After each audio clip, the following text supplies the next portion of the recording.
We've been looking at the whole area of relationship, and now we're going to look at the invitation that Christ extends to each one of us, an invitation to the deepest possible aspect of friendship. Prayer is a word which really describes this relationship which God calls us to. It's about a relationship with a person that we've never seen. So it's like unto the relationships which we do see. St. Thomas Aquinas said that all knowledge and love of God is based on analogy, is based on the human experience. And that human experience gives us the base of understanding this relationship with a person whom we have not seen, but is like unto the relationships which we already have. You know, when you look at relationships, you look at the whole process of friendship, you really can get a lot of insights into understanding what prayer is all about. The first part of a friendship is what we could call an acquaintance. You see somebody and they kind of attract you. They attract you physically, or there's a certain chemistry that kind of turns you on, and there's an immediate attraction. And from that, then you really want to get to know that person. And so you begin to spend time getting to know the person. And then that leads to the whole area of intimacy. And intimacy is where you move on from just getting to know the person to the point that you have a capacity to communicate with that other person through signs and symbols. You can communicate an incredible amount of what's inside of you through a wink or a smile, or you can just be in that person's presence in silence, and yet there's still communication going on. And so prayer is like unto that. The relationship with God could be the initial stage of an acquaintance, could be like what we call vocal prayer, and then leading to a desire to get to know the Lord, and then that leading to really being able to communicate with Him through signs and symbols, and through a wink or smile, or just in terms of being able to be present. Many of us think of prayer, we talked about viewpoints earlier. Each one of you has a view of prayer.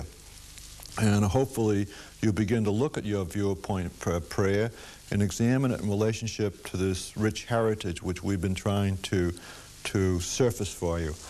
And prayer is, for many of us, I think, at least when I was young, I used to think to pray meant I had to go to the church, I had to be saying prayers, or I had to be reading prayers, or reading the scriptures, something like that. But prayer is much more than that. We saw, and when we treated the document of Pope Paul VI, that he talks about life being a life of dialogue, and he talks about the fact that God reveals Himself to each one of us, and so it's our response to God revealing Himself from moment to moment. And you ask the question, well, how can God reveal Himself to me? Well, He reveals Himself to me through the church, He reveals Himself to me through the sacraments, He reveals Himself to me through the scriptures, He reveals Himself to me through friendship, He reveals Himself through events of life, through a sunset, a sunrise. And when you stop and think of it, there isn't any way that God can't reveal Himself to each one of us. And what constitutes prayer, though, is my response to that revelation. Now, in the early church, there were 4 pillars of what we call prayer.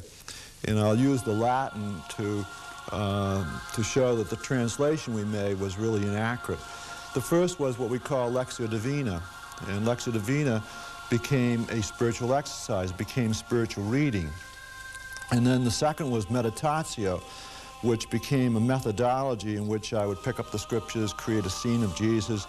I'd be in a conversation like acquaintance, then I'd want to get to know Him, and then I'd be led to kind of prayer and then a resolution. The third pillar was Oratio, which became prayer of petition, prayer of thanksgiving, all kinds of what we would call forms of prayer. And finally, Contemplatio.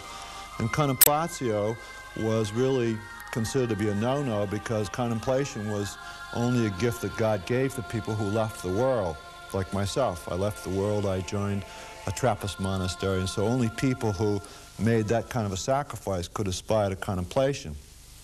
The old saying, some are chosen and some aren't. You weren't chosen, too bad. That's the way it is.